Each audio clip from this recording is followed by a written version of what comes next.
네, 오늘은 스킨 부스터에 대한 내용을 가지고 나왔습니다. 스킨 부스터가 저희 한 10년, 한 15년 전부터 굉장히 많이 쓰이고 있고, 그 다음에 저희가 모든 어떤 환자한테 하는 여러 가지 미용적인 프로시저에도 이걸 컴바인 했을 때 그 효과가 좋다는 것들이 점점 더 드러나고 있기 때문에 이 영역을 계속 확장하고 있습니다. 그래서 저희 스킨 부스터에 대한 관심 되게 많죠. 학회 가면은 거의 한 룸이 다 스킨 부스터로 채워질 정도로 오늘은 스킨 부스터에 대한 새로운 어떤 식견, 그 다음에 어떤 그런 견해를 제시하신 우리 신지연 원장님의 새로운 따끈따끈한 논문을 들고 왔습니다.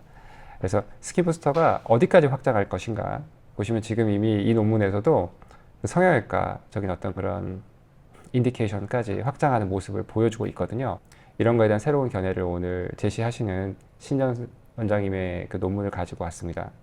그 제 옆에는 지금 저자이신 두 분을 모셔봤는데요. 저자이신 두 분 잘 아시다시피 우리 신전 원장님과 그다음에 김태균 원장님 두 분을 모셔봤습니다. 원장님들 인사하시죠. 안녕하십니까. 저는 더플러스 성형외과 김태균 성형외과 전문의입니다. 안녕하십니까. 저는 해부피부과의 신지연입니다. 네. 그래서 오늘은 저희 요 새로운 논문에 대해서 우리 원장님들이 그 저자시잖아요. 그래서 이 내용에 대해서 여러 가지 토론을 좀 해보고자 합니다. 사실 이제 저희가 스킨부스터 같은 경우는 굉장히 많이 쓰고 있지만 사실 그 전에 저희가 사용하는 그런 거랑은 다르게 수술 전에 뭔가를 사용한다라고 하는 개념은 없었던 걸로 제가 알고 있는데 이런 논문을 이제 쓰게 되셨으니까 우리 신재 원장님은 이 논문 어떻게 쓰시게 되셨는지 한번 여쭤보고 싶네요. 일단은 처음에는 이제 제가 독일에 성형외과 피부과 학회가 같이 있었어가지고 그때 이제 스킨 부스터 발표를 이제 하게 됐었거든요. 그래서 아시겠지만 사실 피부과 영역에서 스킨 부스터는 어떤 세네스탄 파이브로블라스트를 뭐 재생하거나 아니면 어떤 EBD적인 시술을 같이 할 때 뭐 효과를 극대화하거나 부작용을 줄이기 위해서, 그러니까 시술에 약간 어주번투로 이제 이후로 같이 따라가는 약간 그런 느낌으로 많이 쓰고 있었는데, 이제 성형외과 선생님하고 얘기를 하다 보니까 성형외과적으로는 수술 전에 어떤 엔지오제네시스나 이런 스킨 퀄리티 향상을 통해서 플랩이나 수술의 아웃컴을 증가시키는, 그러니까 프리컨디셔닝의 개념이 있으셨던 거예요. 근데 이제 그런 얘기를 하다가 스킨 부스터는 왜 이러한 개념으로 쓸 수 없을까라고 하셨는데, 사실 생각해 보니까 그런 거예요. 그래서 그런 컨셉이 저는 굉장히 되게 신선하다고 생각을 했고, 그래서 또 논문을 워낙 많이 쓰신 김태균 원장님께서 제안을 해주셔가지고 네, 네, 시작하게 되었습니다. 저는 김태균 원장님이 처음이긴 한데 네. 그 저는 일단 피부과 전문이기 때문에 성형외과 사학을 잘 몰라요. 네네. 근데 성형외과에서는 그 전에들 이런 프리컨디셔닝에 대한 내용이 없었나요? 사실은 이제 주로 이제 수술 전에 했던 것들은 메카니컬하게 뭐 플랩을 조금 모듈레이션 해가지고 좀 더 베스큘러리티를 그러니까 증가시킨 다음에 그 서바이벌 레이트나 페일 레이트를 낮추고 서바이벌을 늘리는 그런 정도의 논문이나 그런 시술들은 많이 루틴으로 하고 있었지만, 사실 파마콜로직 프리컨디셔닝에 대해서는 뭐 우리가 잘 아는 PRP 정도만 시행했던 거고, 나머지의 이런 스킨 부스터의 개념으로 프리컨디셔닝을 했던 경우는 논문도 없었고 제가 들어본 바도 없었고, 사실은 피부과 학회를 이렇게 들을 기회가 없었기 때문에 사실 제가 독일 가서 한 십몇 년, 제가 피부과를 옛날에 배울 때 이후로 십몇 년 동안 몰랐던 내용들이 압축돼서 엄청나게 많이 내용을 듣고, 그래서 좀 더 관심이 있어서 찾아보고 논문들도 찾아보고 했는데, 실제로 성형외과에서는 아직도 이렇게 수술 전에 뭔가를 한다라는 거를 거의 터부시하고 잘 없었고, 단지 하나 찾아본 건 이제 보톡스를 많이 맞았던, 사각턱이 많이 맞았던 환자들이 나중에 사각턱 수술할 때 보니까 피가 많이 나더라. 그게 이제 결국은 바스큘러리티를 더 증가시키고 이런 그런 개념에 대한 논문이 있었습니다. 그거를 다시 동물 실험을 해서 플랩 서바이벌 체크하니까 더 좋았다, 미리 준 게 그 정도가 다였고, 이외에 지금 엄청 상용화된 스킨 부스터들에 대한 논문은 못 봤어요. 그래서 사실은 그때 들었을 때 되게 내용도 좋았고, 그래서 혹시 그런 내용 들어보신 적 있으세요? 했는데 들어본 적 없고 저도 찾아볼 거 없고, 그러면은 간단하게라도 먼저 이걸 시작해 놓고 좀 더 이제 사실은 이제 제가 제 환자 중에 수술을 페이스리프트를 하고 보내서 이제 스킨 부스트 하고 있는 환자도 있고, 그러면서 이제 바이옵시도 하고 있고, 이렇게 좀 더 디테일해지면 논문이 이제 더 될 것 같긴 한데 시간을 너무 늦추면 누군가 할 것 같기도 하고 그래서 좀 빨리 해야겠다. 그래서 약간 좀 인트로덕션 같은 논문을 먼저 쓰자라고 했고 그래서 이제 신 원장님이 오케이 하셔가지고 그렇게 쓰게 됐습니다. 네, 논문 자체의 내용은 여러 가지를 담고 있는데 네. 사실 조금 이제 정확하게 리서치 아티클이라고 하기에는 이제 리서치에 대한 부분들이 아직은 좀 빠져 있어서 그 부분이 조금 더 이제 보강이 되시면 그 어쨌든 이게 이제 새로운 개념이니까 굉장히 좋은 어떤 방향성을 제시하는 논문이 될 수는 있을 것 같습니다. 그럼 기존에는 왜 성형외과에서 그렇게 뭘 쓰시거나 하는 것들을 많이 저하셨을까요? 사실은 저희가 이제 수술하러 온 환자 중에 필러를 여러 번 맞고 예를 든다면 코에 필러를 여러 번 맞고 왔던 환자들 수술 이제 플랩을 들고 나면 그냥 아무 조치도 안 했는데도 이렇게 뻘겋게 안 좋아지거나 인펙션도 좀 더 잘 생긴 것 같고 그런 것들이 이제 누적되다 보니까 뭔가를 손대는 걸 되게 이제 안 하고 싶어 했죠. 저희는 이제 제거하는 게 훨씬 더 많으니까. 그래서 안 하는 게 맞지 않나라고 생각했는데 이제 지금 개념들은 조금 더 스포피셜하게 해서 스킨 자체의 텍스처를 좋게 하고 예를 들어 페이스리프트를 해도 스킨이 올라가긴 하지만 리포지셔닝은 되지만 스킨 자체의 에이징은 그대로다. 그러면 이제 스킨 부스터로 좀 더 리바이탈라이즈, 좀 더 젊어져 리주버네이팅 된다면 훨씬 더 좋지 않을까. 그게 수술 전이든 아니면 수술 후든 그런 스카이도 많이 쓰시더라고요 보니까. 그래서 수술 서지컬 스카이도 만약에 이제 도움이 될 것도 같고 프리, 포스트 둘 다 가능하지 않을까라는 생각을 했습니다. 저희도 어쨌든 예전에 이제 피부과도 더마토 서저리라고 하는 영역이 있긴 합니다. 그래서 저희 피부암이나 이런 것들을 치료할 때 그런 부분들을 제거를 하고 다시 그걸 재건을 해야 되니까 저희도 이제 플랩 서저리라든지 아니면은 필요하면 이식도 좀 하고 그런 것들을 하는데 저희도 사실 이제 그런 거를 하시는 분들이, 그러니까 이런 프리 컨디셔닝을 하시는 분들은 많지는 않으시죠. 이제 피부암이라고 하는 것 자체가 이제 일종의 질환이고 또 선 데미지나 이런 것들을 많이 받았기 때문에 나타나는 어떤 그런 문제라서 그래서 말씀하신 대로 지금 저희가 가지고 있는 스킨 부스터가 약간 엔티 에이징, 에이징 리트리벌 같은 개념을 갖고 있는 그런 방법이니까 제 생각에는 나중에 이제 그런 걸 하시는 질환을 하신 분들도 나중에 다른 어떤 그런 스킨의 캔서라든지 이런 거를 예방하기 위해서라도 나쁘지 않은 개념인 것 같아요. 그다음에 저희가 보통 그런 거 하고 나면 완전히 얼굴을 갈아엎는 경우도 많았기 때문에 이제 그런 부분들에 있는 온도를 해결하기 위해서도 사실 이렇게 비슷한 약제들을 주사를 하거나 또는 이제 좀 약간 이렇게 오랜 기간 쓰거나 하는 경우도 사실은 옛날부터 있었습니다. 있기는. 우리 신정 원장님이 우리 피부과에서 자꾸 사용하는 이런 스킨 부스터의 어떤 작용이나 이런 것들에 대해서 좀 설명을 좀 해주시면은 우리 시청자분들한테 도움이 많이 되실 것 같은데요.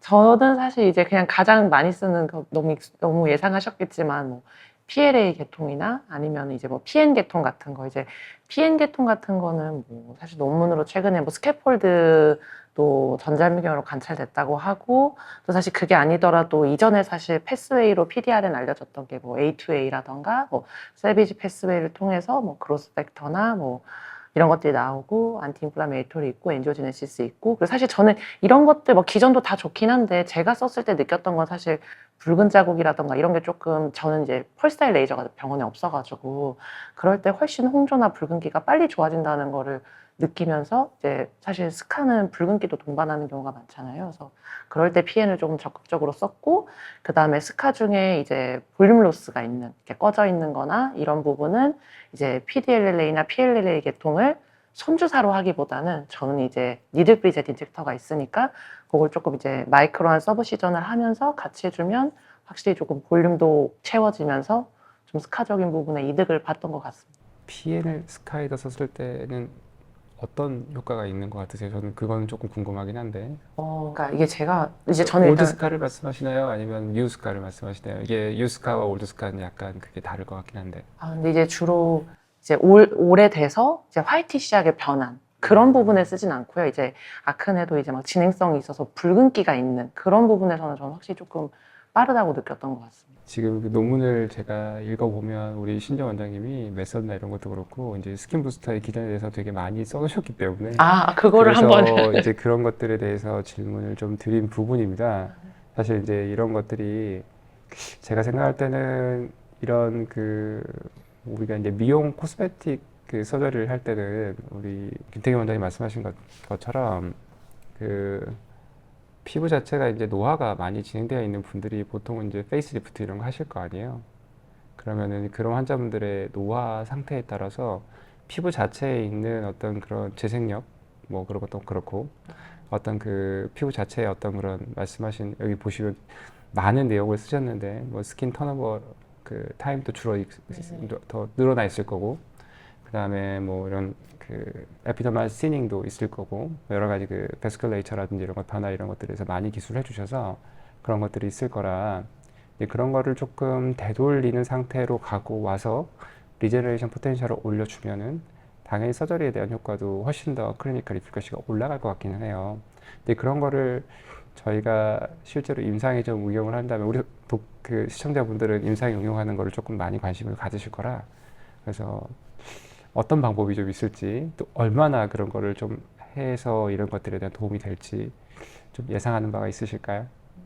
사실 근데 이 질문에 적절한 대답인지는 잘 모르겠는데 제가 거기서 받았던 질문 중에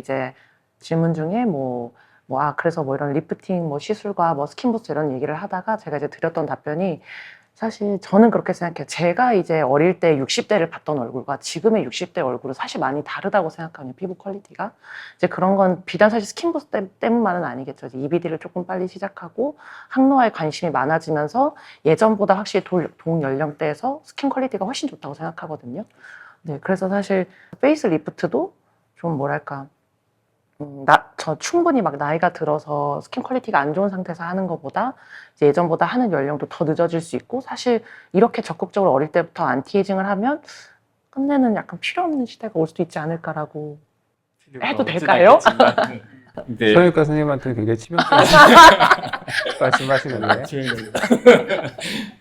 저는 이제 그런 게 많을 것 같아요. 질문 받는 것 중에 윤곽을 했습니다. 예를 들어 뼈 수술하면 이제 타이타늄 플레이트를 받고 그런데 레이저 받아도 되나요? 저 처음에 이제 시작할 때는 제가 뭐 십몇 년 전에 이제 막 할 때는 한 6개월 다 운들링 끝나고 하세요라고 했는데 최근에는 그냥 왜냐하면 하이프 레이저 같은 걸 하면 본 서저리 하고 나서도 붓기가 더 빨리 빠진 것 같아요. 뭔가 서큘레이션 인핸스를 시키는 것 같고 림파틱스나 그래서 오히려 빨리 하시라고 원래 다니시던 병원 있으시면 가서 하시라고 하면은 사실 2주까지는 리블리딩의 그 찬스가 있기 때문에 저는 이제 그때까지는 너무 크리티컬하고 스티치 아웃을 열흘째 하는데 열흘째 끝나고 2주 이후가 되면 그런 것들을 해주는 게 오히려 더 빨리 회복되고 붓기도 더 빨리 빠지는 것 같고 그래서 이제 환자들한테 오히려 저는 권하고 있습니다. 하실 때 아예 시작하기 전에 다니는 피부과 있으시면 거기서 그거를 예약하세요 하고 수술 끝나고 나면 빨리 가서 하시는 것이 오히려 본인한테 힐링도 더 빠르니까. 그리고 이제 또 피부과 친구나 선생님들 이렇게 문의도 들어오는데 저는 뭐 전혀 문제 없으니까 하셔도 된다고. 근데 그거에 대해서 되게 뭐라 하지? 걱정을 많이 하시고 뭐 사인까지 받아오라 하신 분도 있긴 하더라고요. 그게 해도 된다고. 2주밖에 안 됐는데 해도 되나요? 이러면서. 네, 시청자분들 가장 궁금한 것 중에 하나가 그런 걸 겁니다. 왜냐하면 이게 사실 말씀하신 대로 하이프나 뭐 요즘에는 ESWT 이런 것도 있기는 하고 그런 그 미카노 트랜스덕션을 이용한 어떤 그런 미케니컬한 스티뮬레이션 이런 것들이 그 림파틱스나 이런 것들에 대한 서큘레이션을 되게 좋게 만들죠. 그래서 궁극적으로는 그런 것들이 굉장히 그 운드 힐링에 도움이 될 거라고 생각을 하지만 말씀하신 대로 이제 이거를 저희가 뭔가 건드려 놓고 그러면 결국 그 혈관의 어떤 그런 안지오네시스 이런 것들이 다 일어나고 있을 텐데 우리가 잘못 건드려서 이런 부분에 대해서 문제를 일으키거나 어떤 그런 블리딩 같은 게 크게 생기거나 그러면은 환자분 입장에서는 그런 거에 대한 굉장히 불만이 높아질 수밖에 없고 또 게다가 이런 그 블리딩 같은 경우 잘못하면은 스킨 네크로시스 같은 게 생길 수 있는 또 리스크가 있을 수밖에 없으니까 이제 그런 것들에 대한 것들이 굉장히 조심스러운데 가장 궁금한 건 그런 걸 겁니다. 이제 그렇게 하고 오신 분들이 얼마 후에부터 이런 것들을 받아도 되는지 네.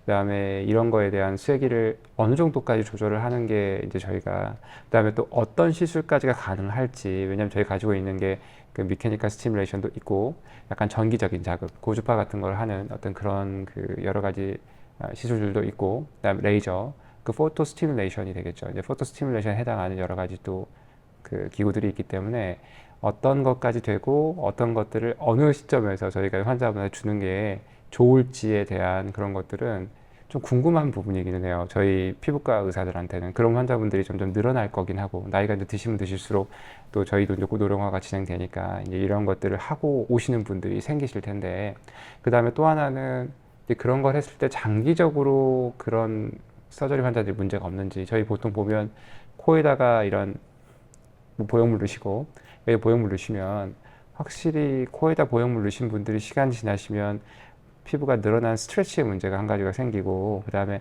서큘레이션에 문제가 좀 생기시는지 약간 온도 변화나 이런 거에 대해서 약간 코끝이 변하는 그런 것들 저도 느끼거든요.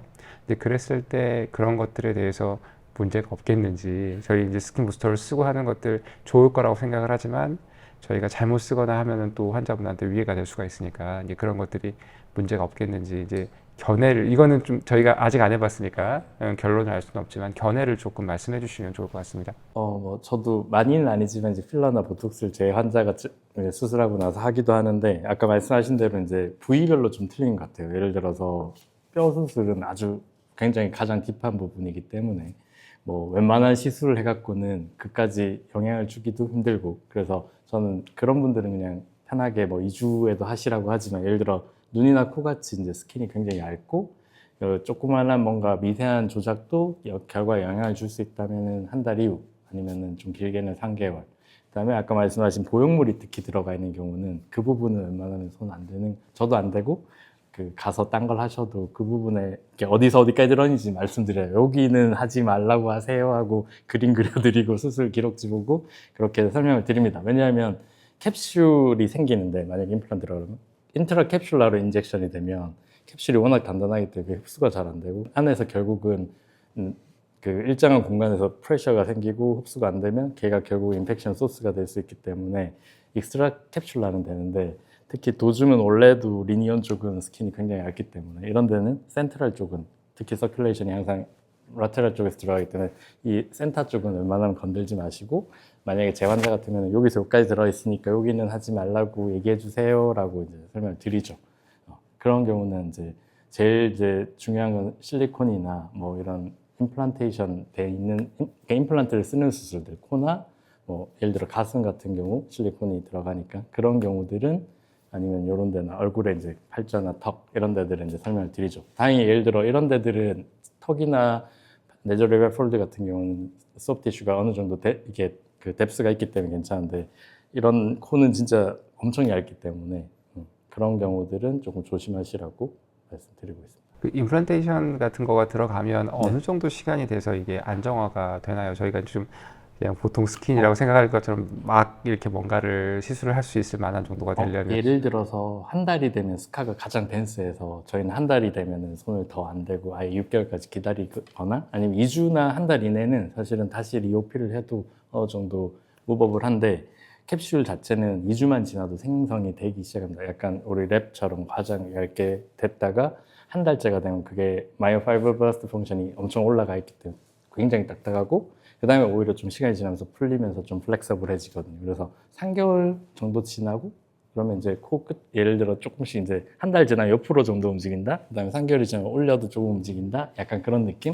6개월이 되면 어느 정도 풀로 이제 원래대로 수술 방식에 따라 틀리지만 어느 정도 플렉서블한 걸 가능하게 해놓은 테크닉을 썼다면 6개월이 되면 원래 수술 전하고 거의 비슷한 정도의 소프티슈 무브먼트가 생기니까 그렇게 설명을 드리죠. 그러면 그 수술 후에 저희 환자분들을 위해서 좀 더 많이 도와줄 수 있는 시술은 미케니컬한 게 가장 좋을까요? 아니면 약간 저희 포토 스티뮬레이션을 하는 게 더 좋을까요? 포토 스티뮬레이션이 저는 괜찮다고 생각합니다. 왜냐하면 PIH 같은 게 생각보다 잘 오거든요. 실제로 인시전 넣는 사이트 아니고도 브루즈가 생겼다가 딜레이 되면서 빠지면 그런 데 대해서 포토테라피나 아니면 스카 자체 좀 매니플레이션은 해주는 게 좋은데 메카니컬한 거는 차라리 아까 하이프나 이런 것처럼 이제 서큘레이션 인핸스해서 스웰링을 좀 빨리 빠지게 하는 용도로는 괜찮을 것 같고요. 이게 스킨 각각의 수술마다 다르고 하긴 하겠지만 네네 저는 제 생각에는 그 정도. 되게 중요한 이야기를 해주셨는데 네네. 그러니까 그 환자의 컨디션에 따라서 네. 미케니컬도 쓸 수가 있고 네. 생각보다 포토 스티뮬레이션을 하는 우리 레이저 같은 경우도 맞습니다. 도움이 될 수 있는 네. 가능성이 높다라고 하는 네. 이야기를 해주신 것 같아요. 제 잘 이해했나요? 맞습니다. 네네네.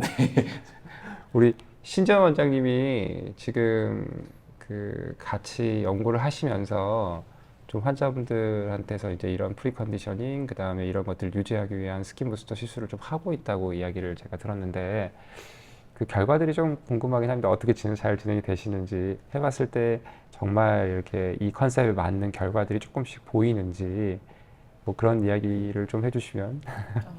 근데 일단은 뭐 사실 저는 이게 이제 사실 이제 제일 어려운 부분은 사실 조직 검사를 전후로 얻는 과정인 것 같아요. 왜냐면 어쨌든 굳이 미용 시술을 하신 분을 또 스카를 어쨌든 일부 조금 남겨야 될 수도 있고 그게 좀 어렵긴 하지만 사실 저는 이 사용하는 거에 대해서 뭐 에비던스나 이런 거 사실 이미 너무 많죠. 단지 이런 개념으로 해서가 없었을 뿐이지. 그래서 조직 검사나 뭐 이런 뭐 CD 마커나 이런 거 했을 때 잘 나오는 거에 대해서는 제가 사실 그렇게 걱정은 안 하고 있긴 합니다. 실제로 뭐 저희가 수술 후에 뭐 스카나 뭐 PH 이런 거 치료는 저희가 워낙 다 하고 있었던 거고. 그래서 원장님 수술하시고 그 네, 빠른 건 얼마 만에 오셨어요? 2주인가? 2주 만에 갔죠. 네네. 2주 제가 수술하시고. 부탁을 드려서 환자분이 오케이 해서 가셔서 바이옵시도 하셨죠. 네네네. 펀치 바이옵시도 해놨고 뒤에 이제 또 계속 포스터 케어하면서 뒤에 팔로우로 또 하실 거고 아는 분이기도 했었죠. 원래 지인이라 근데 부탁을 드려서 본인 흔쾌히 또 가서 또 만족하셔서 계속 다니시더라고요. 저한테 얘기하고 계속 다니시는데 어쨌든 그래서 그거를 좀 데이터를 모아서 아까 말씀하신 뭐 CD 마커나 RT-PCR 같은 거에서 뭐 그런 것들을 좀 보면 좀 뭔가 우리가 생각하는 베스큘러제네시스나 뭐 그런 쪽에 관련된 것들이 좀 더 잘 나온다면은 반증을 뭐 꼭 그거는 아니지만 어쨌든 좀 에비던스들을 좀 찾으면 네. 제가 생각해도 그렇게 뭐 펀치 하시는 것 자체가 그 미용 환자분들한테는 굉장히 리스크를 많이 지게 하는 문제가 있어서 굉장히 좀 힘들긴 한데 그 수술하실 때 살짝 떼시는 것 아니신가요? 저도 되고 그 뒤에도 그 뒤에 봐야 돼. 이제 시리얼로 팔로우 봐야 할 되니까 때, 팔로우 때문에 팔로우 봐야 돼. 때문에. 프리 그다음에 인트라옵 그다음에 포스트가 쭉 있으면 사실은 그걸 좀 볼 수 있어서 네. 근데 다행히 지인이라 네, 부탁을 드려서 2mm만 해도 상당 기간 동안 그 바이옵시 마크가 계속 남아 있으니까요. 말씀하신 것처럼 이제 그거를 환자분들한테 정말 그 동의를 얻기가 저희가 쉽지가 않은 것 같긴 합니다.